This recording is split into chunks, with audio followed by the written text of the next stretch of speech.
22টি গ্রাম নিয়ে 24টি গ্রাম নিয়ে গঠিত 1 নং শ্রীকাইল ইউনিয়নবাসীর স্বতঃস্ফূর্ত অংশগ্রহণে মাদক ও সামাজিক অবক্ষয় রোধে সচেতনতার লক্ষ্যে জনসমাবেশ। আজকের এই জনসমাবেশে উপস্থিত রয়েছেন আলেম ওলামা, শিক্ষাবিদ, জনপ্রতিনিধি, সমাজসেবক, সাংবাদিক বৃন্দ, বিভিন্ন সংগঠনের ব্যক্তিবর্গ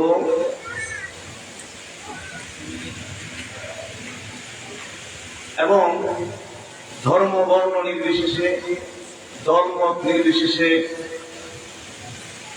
আজকের এই জনসমাবেশে অংশগ্রহণকারী সুধীমণ্ডলী, আমরা প্রথমে আল্লাহ তাআলার প্রতি শুকরিয়া জ্ঞাপন করি যে মহান আল্লাহ তাআলা একটি মহান উদ্দেশ্যে, একটি পবিত্র অন্তর নিয়ে, পবিত্র চিন্তা নিয়ে আজকের এই সমাবেশে আমাদেরকে হাজির হওয়ার তৌফিক দিলেন। আল্লাহ তাআলার প্রতি শুকরিয়া আদায় করি এবং বলি আলহামদুলিল্লাহ। সাথে সাথে কৃতজ্ঞতা এবং অভিনন্দন জানাই আজকের এই সমাবেশে যারা এই ব্যস্ততম সময়ে নিজেদের ব্যস্ততাকে উপেক্ষা করে আজকের এই জনসমাবেশে আপনারা আপনাদের মূল্যবান সময় উৎসর্গ করে উপস্থিত হয়ে এই সমাবেশকে সফল করেছেন। আপনাদের প্রতি আমার পক্ষ থেকে আন্তরিক অভিনন্দন এবং শুভেচ্ছা। আমরা 2 ঘটিকা থেকে এই পর্যন্ত আমাদের আমন্ত্রিত আলেম ওলামা, শিক্ষাবিদ, জনপ্রতিনিধি, সমাজসেবক এবং আজকের সম্মানিত বক্তাগণ থেকে বক্তব্য শুনে উপলব্ধি করতে পেরেছি, আমাদের উপলব্ধি হয়েছে যে এই জনসমাবেশ শুধুমাত্র এই শ্রীকাইল ইউনিয়নের জন্যই নয়, বরং সারা বাংলাদেশের প্রত্যেকটি ইউনিয়নকে টার্গেট করে এই ধরনের সচেতনতামূলক জনসভার প্রয়োজন। কি বলেন? বিশেষ করে আমাদের মুরাদনগরের 22টি ইউনিয়নের প্রত্যেকটি ইউনিয়নে এই ধরনের জনসচেতনতামূলক জনসভার খুবই প্রয়োজন। কারণ আজকে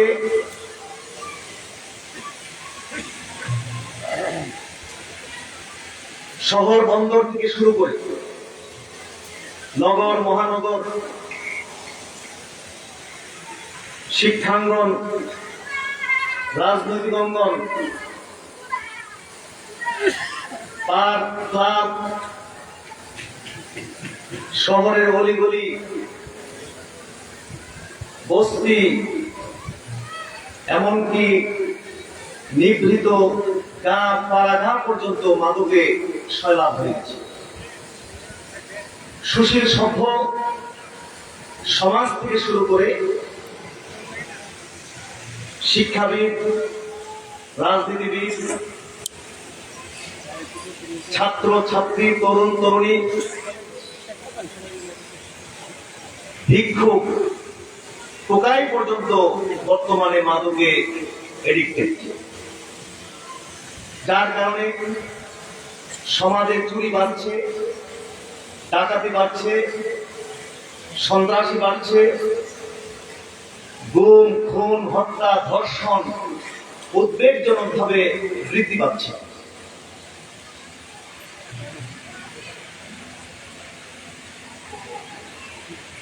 উদ্বেগজনকভাবে বৃদ্ধি পাচ্ছে, আইন শৃঙ্খলার অবনতি ঘটছে।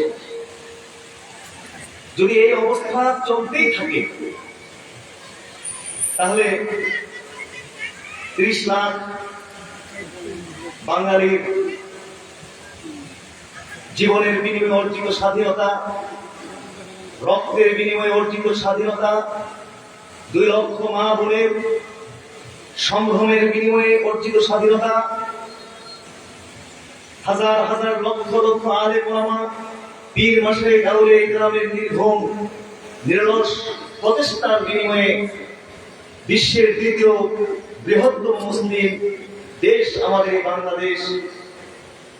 এই বাংলাদেশ বসবাসের অযোগ্য হয়ে পড়ে। এই দেশে কেউ বাস করতে পারে না। অতএব আমরা যদি আমাদের নিজেদেরকে রক্ষা করতে চাই,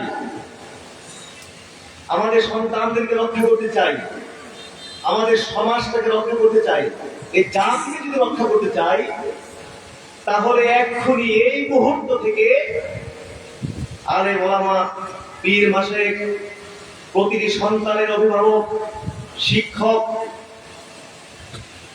আইন শৃঙ্খলা বাহিনী এবং সরকারকে অত্যন্ত সোচ্চার এবং যোগ উপযোগী ভূমিকা রাখতে হবে। নতুবা সম্মিলিতভাবে যদি আমরা এই প্রচেষ্টা উদ্যোগ গ্রহণ না করি, অন্তত এই ক্ষেত্রে যদি আমরা ঐক্যবদ্ধ হতে না পারি, বাংলাদেশে গণতান্ত্রিক দেশ হিসাবে বিভিন্ন দল রয়েছে, বিভিন্ন রাজনৈতিক কারণে আপনার এক দল আরেক দলের বিরোধিতা করে, কিন্তু আমি তো মনে করি যে অন্তত এই ব্যাপারে এই বিষয়টিকে রাজনৈতিক কোন দৃষ্টিকোণ থেকে না দেখে এই ব্যাপারে সবাই আমরা ঐক্যবদ্ধ হওয়া প্রয়োজন। যদি ঐক্যবদ্ধ হতে পারি, ইনশাআল্লাহ এই দেশ থেকে মাদক নির্মূল হবে, মাদক দূর হবে। বর্তমান যে মাদকের অবস্থা, প্রাক ইসলামী যুগে এবং ইসলামের প্রাথমিক যুগে মাদকের এই ধরনের অবস্থা ছিল, বা কোনো কোনো ক্ষেত্রে এর থেকেও ভয়াবহ অবস্থা ছিল। এমন কোন ঘর ছিল না যেই ঘরে মাদক তৈরির ব্যবস্থা ছিল না, যন্ত্রপাতি ছিল না। বর্তমানে যেমন আমাদের প্রত্যেকটি ঘরে ঘরে পরিবারে চা কফি তৈরি করার ব্যবস্থা থাকে, তৎকালীন সময়ে প্রত্যেকটি ঘরে ঘরে এরকম মাদক তৈরির ব্যবস্থা ছিল। বিয়ে শাদী, আকিকা, ওলিমা, জিয়াফত, এমন কোন আচার অনুষ্ঠান ছিল না যে অনুষ্ঠানে মাদক পরিবেশন করা হতো।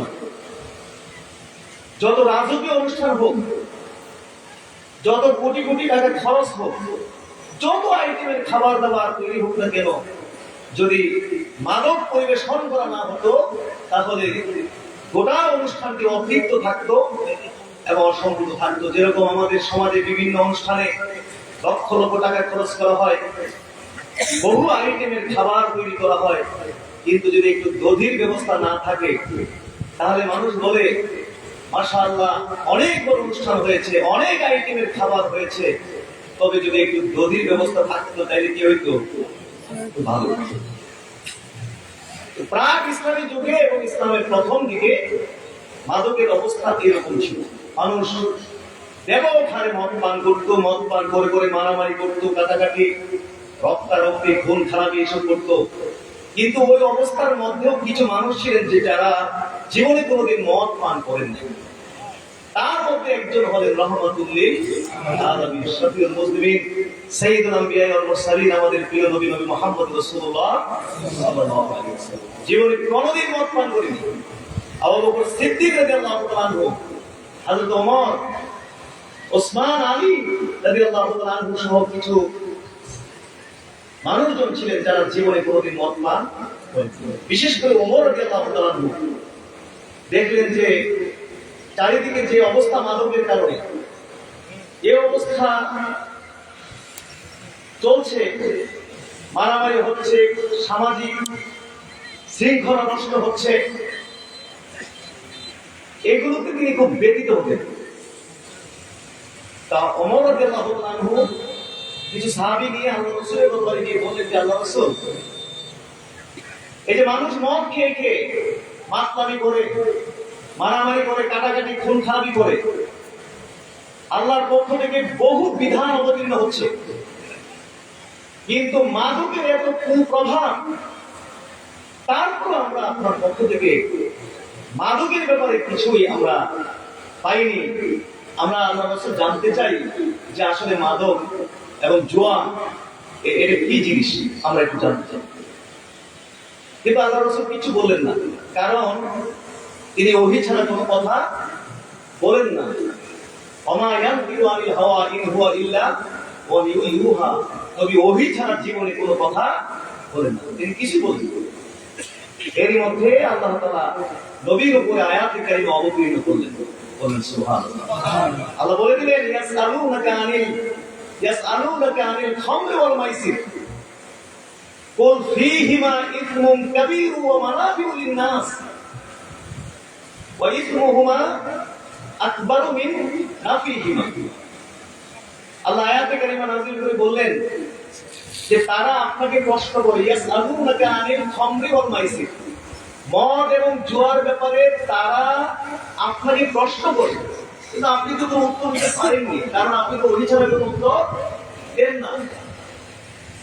মদ এবং জুয়ার ব্যাপারে আপনাকে প্রশ্ন করে আপনি উত্তর দেননি, ঠিক আছে, এটা উত্তর দিয়ে দিন। বল, আপনি বলে দিন, উত্তর দিয়ে দিন।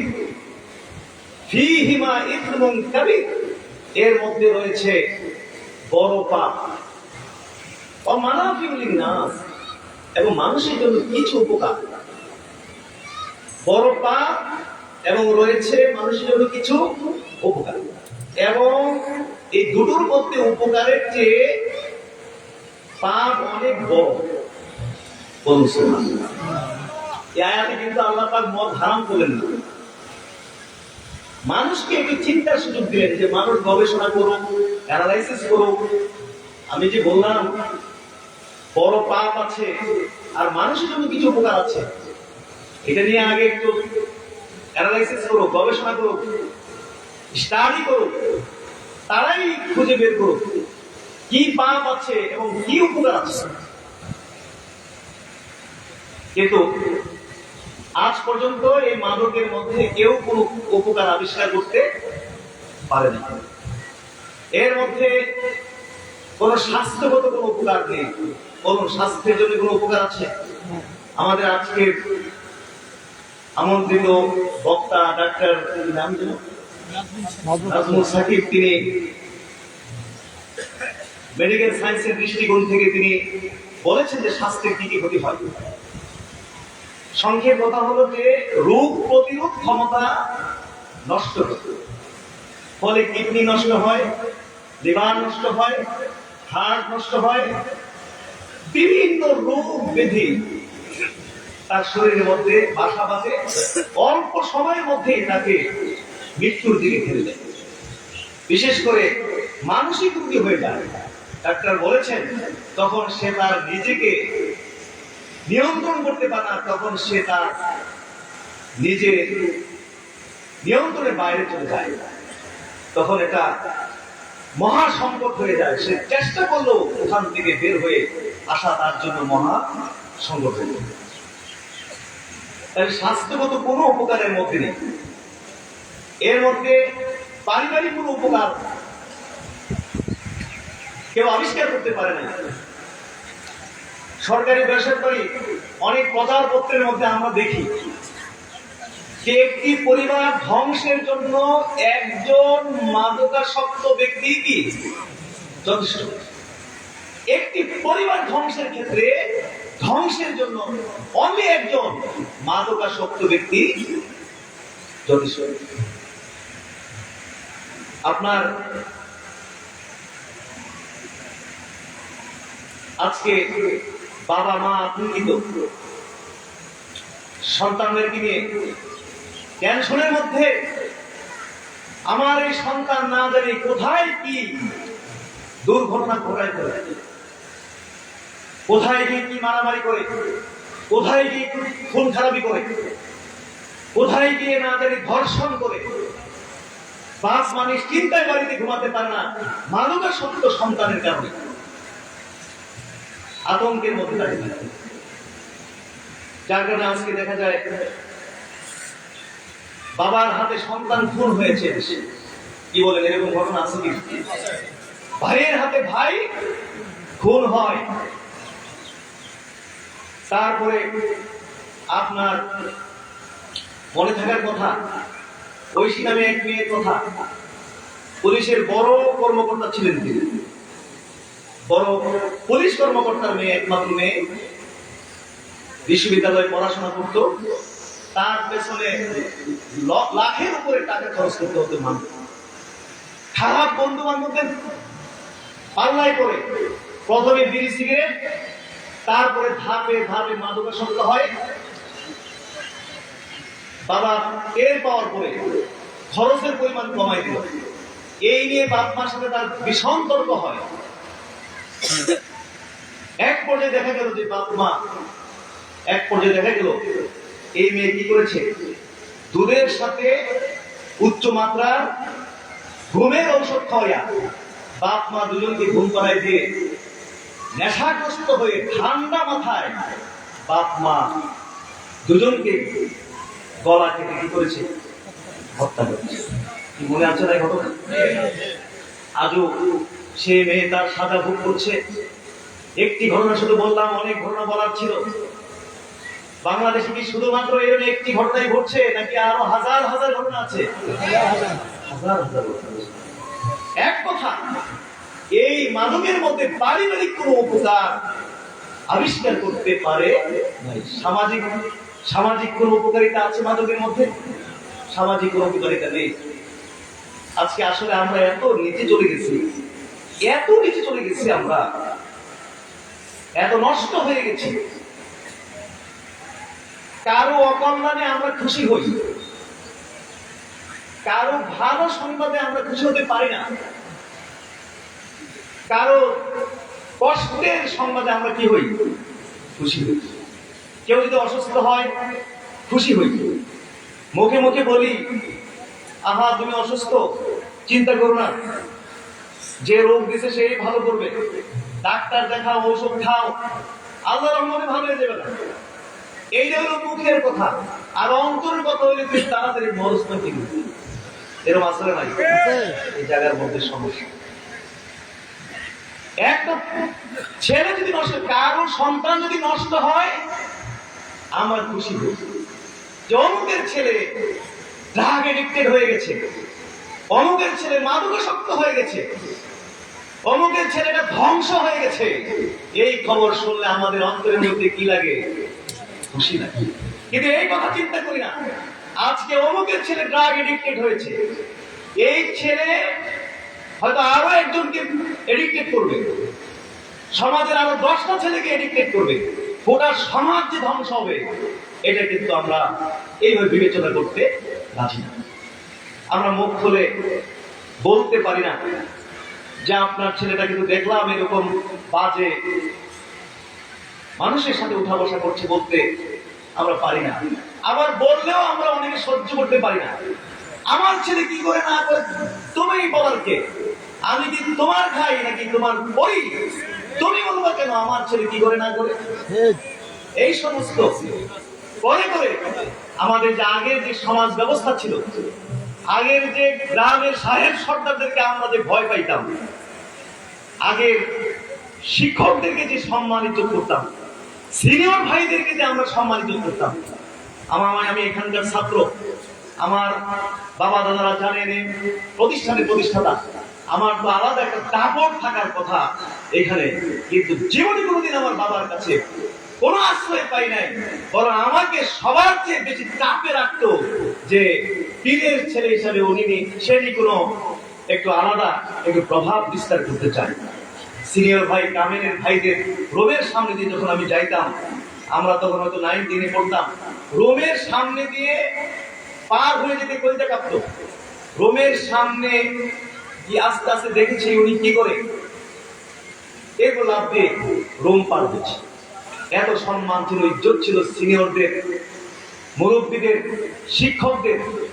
সিনিয়র ভাইদেরকে যদি এত যেই মূল্যায়ন আমরা করেছি, আমার মনে বর্তমান শিক্ষকদের এতটুকু মূল্য ছাত্রদের কাছে দুনিয়ার কোনো দাম নাই, শিক্ষকের কথার কোনো মূল্য নাই, অভিভাবকের মূল্য নাই, বাপ মার কথার কোনো দাম নাই। আমরা মনে করি যে আমরা অনেক আপগ্রেড হয়েছি। আমরা এই প্রজন্ম, যেই প্রজন্ম কম্পিউটার চালাতে পারে, আমার বাবা তো পারে না, কম্পিউটার অপারেটিং করতে পারে না, মোবাইল চালাইতে পারে না। আমার বাবা হলো অনেক নিচের জগতের মানুষ, আমরা অনেক কিছু পারি, শুধু এদের কি দাম দিব, কি মূল্যায়ন করবো? এখন সন্তানরা পর্যন্ত বাবা মাকে কি করে দেন কেয়া দেন। শিক্ষককে মূল্য নাই, সমাজের মুরব্বীদের কোনো মূল্য নাই।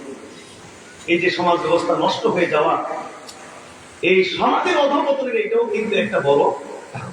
তো যাই হোক, এর মধ্যে স্বাস্থ্যের উপকার নাই, পারিবারিক উপকার নাই, সামাজিক উপকার নাই, তবে আল্লাহ বলেছেন কিছু উপকার আছে। আল্লাহ কি কখনো মিথ্যা বলেন? জোরে বলুন, মিথ্যা বলেন? তাহলে উপকারটা কি? এই পর্যন্ত আবিষ্কার যেটা হয়েছে সেটা হলো কিছু অর্থের লাভ আছে। এর মধ্যে কি আছে? ব্যবসা। জোরে বলুন, কি আছে? হাজার হাজার কোটি টাকা ব্যবসা আছে। এবং এই কারণে, এই লাভটার কারণেই কিন্তু আজকে এই মাদক নির্মূল করা যাচ্ছে। মাদক নির্মূল করা যাচ্ছে। মাদক আসক্ত ব্যক্তি সে ধরা পড়লে আর বান্ডেল ধরাই দিলে সে কি হয়ে যায়? মুক্ত হয়ে যায়। হাজরিন, শেষ কথা আরো, তাইলে বোঝা গেল এগুলোর মধ্যে কোন উপকার। এই আয়াত নাযিলের পরে প্রায় অনেকেই ছেড়ে দিছে, হারাম করেন নাই, কিন্তু যখন আল্লাহ বলেছেন যে এর মধ্যে পাপ আছে আর কিছু উপকার দরকার নাই, ছেড়ে দিচ্ছে অধিকাংশ। লম্বা ঘটনা, পরবর্তী একটা ঘটনাকে কেন্দ্র করে, নামাজে একটা শব্দকে কেন্দ্র করে, মাতাল অবস্থায় পড়ার কারণে একটা শব্দ এলোমেলো হয়ে যাওয়ার কারণে আল্লাহ তাআলা আরেকটা বিধান দিলেন যে নেশাগ্রস্ত অবস্থায় তোমরা নামাজের কাছে যাবে না। এটা নাযিল হওয়ার পর আরো ছেড়ে দিচ্ছে। আবার কিছু লোক বললো তো হারাম তো হয় নাই, বলছে যে নামাজে দেওয়া যাবে না। নামাজের আগে বলে তো এই কামটা কি করে দেব? সারণ দেব। বিশেষ করে 3 ওয়াক্ত নামাজের পরে খাইতো, যারা একদম বেশি গভীরে চলে গেছে, বিশেষ করে ফজর পড়ে খাইতো, জোহর আস্তে আস্তে লম্বা সময়, এই সময়ের মধ্যে মাদকে নেশা কি করতো?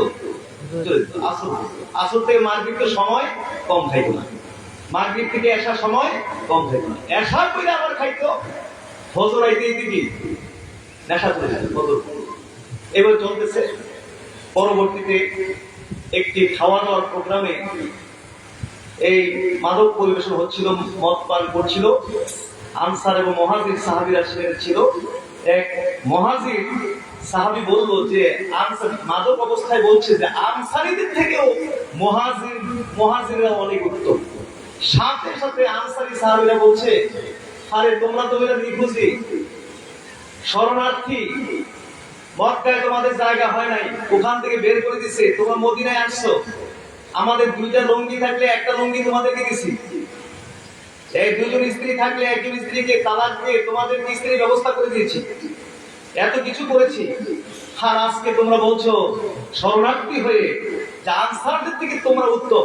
এই নিয়ে তর্ক বিতর্ক হইতে হইতে ওটের ভাজা চাপা ছিল আর কি, মাথা ভাজা, সেখানে খাবারের অবস্থা ছিল কি ওটে মাথা ভুনা।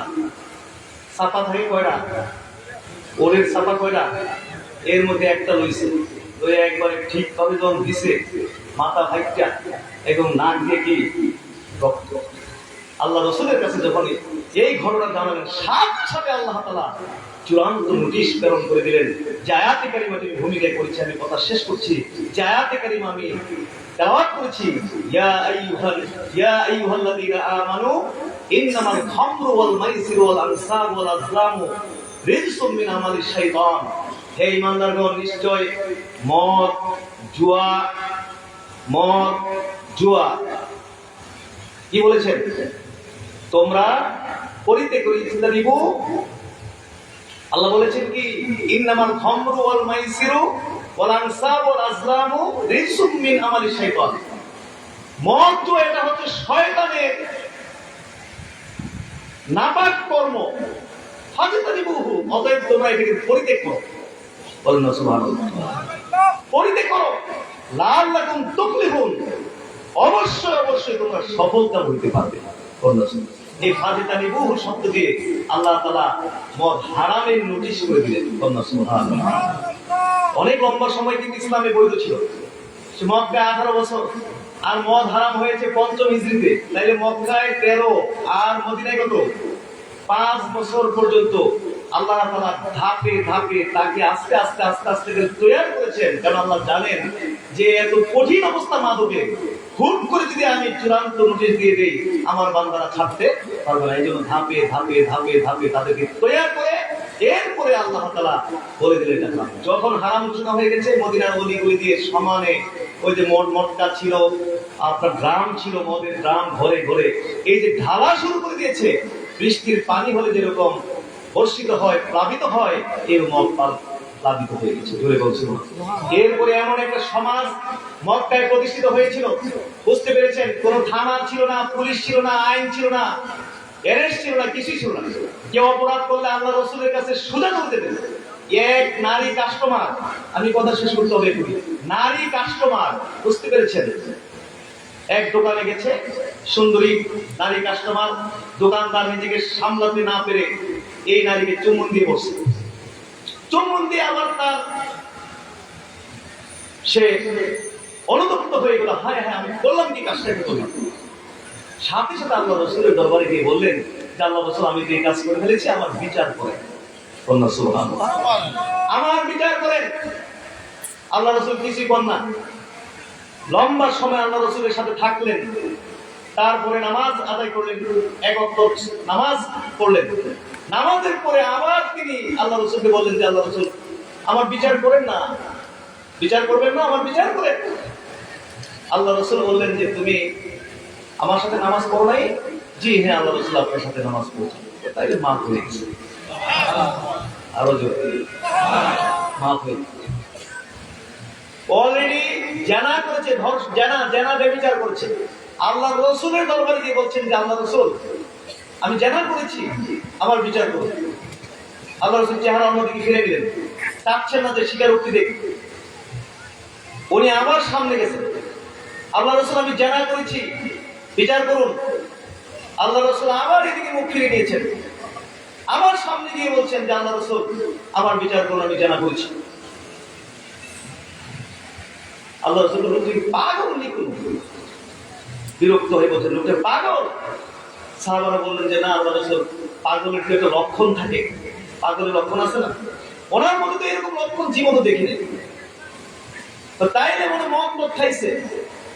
একজন দৌড় দিকে নাক থুলের মধ্যে লাগাই দেন, না আল্লাহ রাসূল সে মদ খায়। তারপরে বলছেন যাও বিচার কার্য, এখন তো আল্লাহ কখন, এখন আল্লাহর হাতে চলে গেছে। এই নির্দেশ কার কাছে চলে গেছে? আল্লাহ। এখন আর কারো কিছু করার নাই, সেসব বিচার কার্য সম্পাদন। অনুরূপভাবে যে নারীর সাথে এদের ঘটনা। তো মূল কথা হলো, এমন একটা সমাজ এই মাদক দূর হওয়ার পরে ওখানে প্রতিষ্ঠিত হয়েছিল, সেখানে পুলিশ লাগে নাই, থানা লাগে নাই, কোর্ট লাগে নাই, কিছুই লাগে নাই।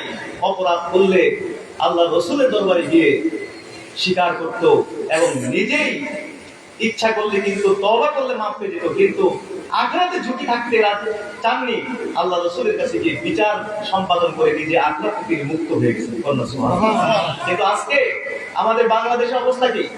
এত পুলিশ, আরে বাপরে, এত পুলিশ, এত থানা, মেইন থানা, ভারী থানা, এই থানা, সেই থানা, কোর্ট, আপনার high court, supreme court, lakh lakh lawyer, এত কিছু থাকার পরেও আমাদেরকে সামলানো যাচ্ছে,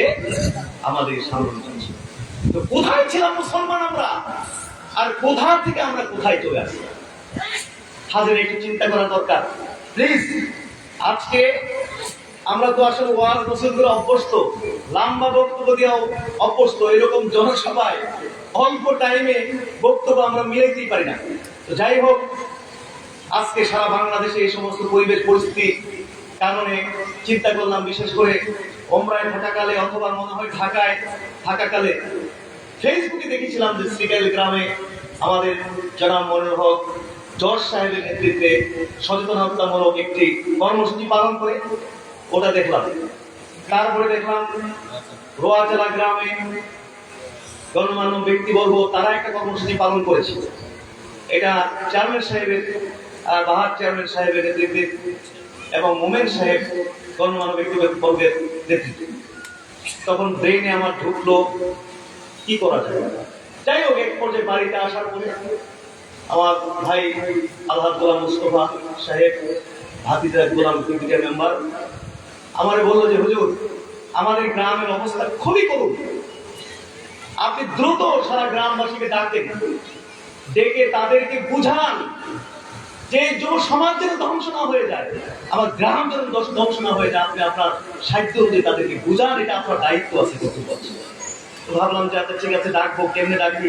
এইসব কথা বলতে বলতে আমাদের জনাব ইকবাল চেয়ারম্যান সাহেব উনি আসলেন আরো কয়েকজন নিয়ে, বললেন যে হুজুর, শুধু আপনি সোনাগাজা গ্রামকে না ডেকে আমার মনে হয় যে পুরো ইউনিয়নকে নিয়ে যদি একটা সচেতনতামূলক জনসভা করেন, আমার মনে হয় যে এটার মধ্যে ভালো হয়। এরপরে একটা মিটিং হলো। মিটিংয়ে কেউ বললো যে জাতীয় ভাবে করেন, কেউ বললো যে পুরা মুরাদনগর উপজেলা ব্যাপী করেন, কেউ বললেন যে বাঙ্গুরা থানা ব্যাপী করেন। পরবর্তী সিদ্ধান্ত হলো যে না, এত বড় এরিয়া নিলে কাজ হবে না, এত বড় এরিয়া নিলে কি হবে না, কাজ হবে না, লোকের সুনাম দেওয়া যাবে। কিন্তু ছোট্ট করে একটা এরিয়া নিলে সবাইকে এটার মধ্যে অন্তর্ভুক্ত করা যায়। আশা করি যে মানুষের মধ্যে একটা বিবেক সৃষ্টি হবে, আশা করি যে মানুষের মধ্যে একটা সচেতনতা সৃষ্টি হবে। তো সেই জন্য আসলে আজকের এই প্রোগ্রামটা শুধু শ্রীকাইল ইউনিয়নের উদ্যোগী হয়েছে। তা আমি এবং আমরা যারা এর পিছনে মেহনত করেছি, যদি আপনারা যদি এই কথাগুলোকে মূল্যায়ন করেন, তাহলে কিন্তু আমাদের কষ্ট, অর্থ, পরিশ্রম সবটাই সার্থক হবে, নতুবা কিন্তু সবটাই কি হয়ে যাবে, ব্যর্থ হয়ে যাবে। আমি অভিভাবকদেরকে বলবো, প্লিজ আপনারা অভিভাবকের দায়িত্ব পালন করেন। অভিভাবক কাহাকে বলে, তার দায়িত্ব কি কর্তব্য কেউ জানেন, জেনে পরিবারটাকে ঠিক করেন। এই মাদকাসক্ত হওয়ার পিছনে সবচেয়ে বড় কারণ হলো পরিবারের যে অভিভাবক, তার যে অভিভাবকত্ব রয়েছে, তার যে যোগ্যতা, ক্ষমতা রয়েছে, এই ক্ষমতা সে হারিয়ে ফেলেছে। সে তার পরিবারকে কন্ট্রোল করতে পারে না, সেই ক্যাপাসিটি, সেই দক্ষতা তার নেই। যার কারণে আজকে আমাদের সন্তানগুলো কি হইতেছে, নষ্ট হয়ে গেছে। কেন 10টার পরে, কেন সন্ধ্যার পরে? আমি তো পারি নাই। আমার বাবা থাকতে সন্ধ্যার পরে ঘরের বাইরে থাকবো, আমার সাহিত্য হয় নাই, ক্ষমতা হয় নাই। কিন্তু এখন সারা দেশে ঘুরি, কেন একটা দুইটা সারাত্র কেন এত হাজার হাজার ছেলেমেয়েদেরকে আমরা দেখবো? এদের কি বাবা নাই, মা নাই, দেখার কেউ নাই? মূল কারণ হলো অভিভাবকরা তার দায়িত্ব পালনে ব্যর্থ হয়েছে। দায়িত্ব পালনে কি হয়েছে? ব্যর্থ। 2 নম্বর হলো সমাজ যারা পরিচালনা করেন, আপনাদেরকে অনুরোধ করবো, প্লিজ আপনারা এই বিষয়টা অন্তত সচেতন হন, কঠোর হন। আর আইন শৃঙ্খলা বাহিনী সহ সরকারকে অনুরোধ করব, এই নরমাল আইন কানুন দিয়ে এটা সামাল দেওয়া কঠিন হয়ে যাবে। সংস্কার যদি করা লাগে 100% এই মাদককে জিরো পর্যায়ে আনার জন্য, যদি এই সংবিধানে যে ধারা করা আছে, যদি এগুলোকে সংস্কার করা লাগে, আমার অনুরোধ থাকবে এই নতুন সরকারের কাছে, অনুরোধ থাকবে প্রয়োজনে আপনারা এই সংবিধান সংস্কার করুন, পরিবর্তন করুন, তবুও যেন আমাদের সন্তানরা এই মাদকাসক্ত হইতে না পারে, মাদক ছাড়তে যেন বাধ্য হয়। শিক্ষকরা আমরা যারা আছি, আমাদের দায়িত্ব যেটা আমরা সেটা পালন করব, যেটা আগে করেছি সেগুলো আপনারা পালন করবেন।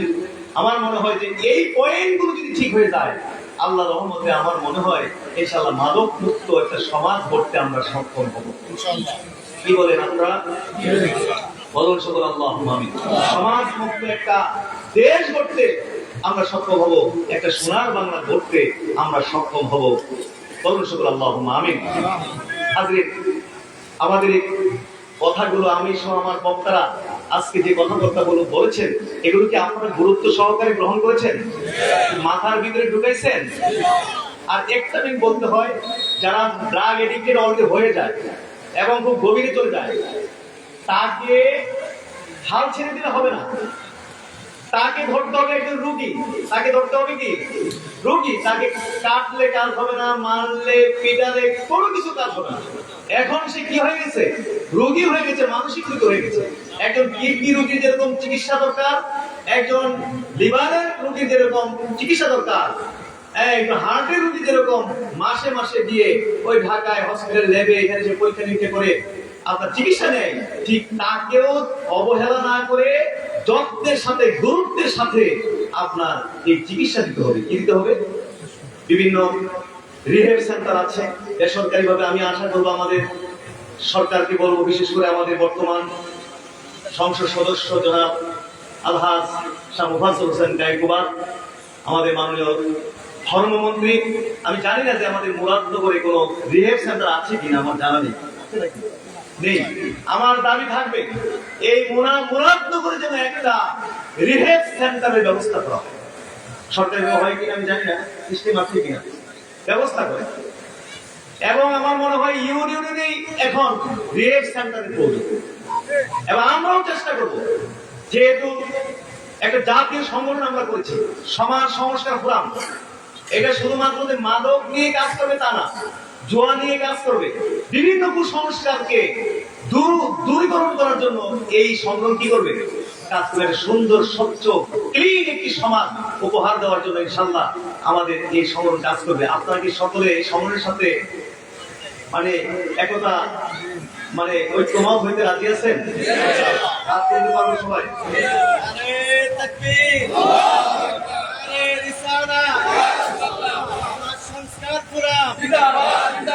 এটা অরাজনৈতিক এবং এটা অরাজনৈতিক সংগঠন। বলেন আলহামদুলিল্লাহ। আমরা জানি এই দরবার হলো অরাজনৈতিক দরবার।